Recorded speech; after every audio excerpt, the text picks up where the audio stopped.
ফের বিজেপি শাসিত শহরে বাংলায় পরিযায়ী শ্রমিককে অ্যাসিড দিয়ে পুড়িয়ে খুনের অভিযোগ উঠল। বৃহস্পতিবার বিকেলে রাজস্থানের জয়পুর থেকে হরিশ্চন্দ্রপুরের ওই যুবকের বস্তাবন্দি দেহ উদ্ধার করা হয়। মৃতের পরিবারের অভিযোগ, বাংলা ভাষায় কথা বলার জন্যই তাকে নৃশংসভাবে খুন করা হয়েছে। জানা গিয়েছে, বছর ৩৫-এর ওই যুবকের বাড়ি হরিশ্চন্দ্রপুরের 1 ব্লকের ভেঙ্গল গ্রাম পঞ্চায়েত এলাকায়। মাস আগেই 2 সন্তান ও স্ত্রীকে নিয়ে বাড়ি ছেড়ে জয়পুরে কাজের উদ্দেশ্যে যান তিনি। সেখানে ওই যুবক প্লাস্টিক কুড়োনোর কাজ করতেন। ভোটের আগেই তার রাজ্যে ফেরার কথা ছিল। বুধবার সন্ধ্যায় ট্রেনের টিকিট কাটার জন্য তিনি জয়পুরের বাড়ি থেকে বেরিয়েছিলেন, কিন্তু রাত পেরিয়ে গেলেও তিনি বাড়িতে না ফেরায় পরিবারের সদস্যরা চিন্তায় পড়ে যান।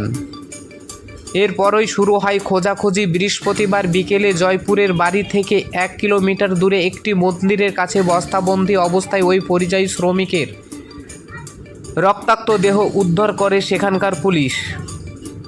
পরিবারের অভিযোগ, বাংলায় কথা বলায় অ্যাসিড দিয়ে পুড়িয়ে তাকে খুন করা হয়েছে। ঘটনার খবর প্রকাশ্যে আসতে কান্নায় ভেঙে পড়েছিলেন পরিবারের সদস্যরা। জয়পুর থেকে দেহ কিভাবে বাড়িতে নিয়ে আসা হবে তা নিয়ে দুশ্চিন্তায় পরিবার।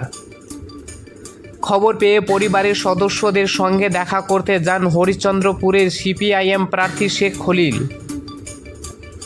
পরিজনদের সমবেদনা জানানোর পাশাপাশি জয়পুরের প্রশাসনের সঙ্গে কথা বলে দেহ রাজ্যে নিয়ে আসার আশ্বাস দেন তিনি। মৃতের বাবা জানিয়েছেন, তার 2 ছেলে, তাদের মধ্যে মৃত যুবক বয়সে বড়। মৃতের 2 নাবালক সন্তান রয়েছে। অভাবের সংসার হওয়ায় 2 সন্তান ও স্ত্রীকে নিয়ে জয়পুরে গিয়েছিলেন, সেখানে কাজ করতেন। ভোটের জন্য হরিশ্চন্দ্রপুরে ফেরার কথা ছিল তাদের। ছেলের আর বাড়ি ফেরা হলো না, তাকে অ্যাসিড দিয়ে পুড়িয়ে খুন করেছে দুষ্কৃতীরা।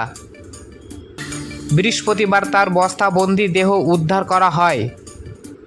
বাংলা ভাষায় কথা বলার জন্য তাকে খুন হতে হয়েছে বলে দাবি পরিবারের।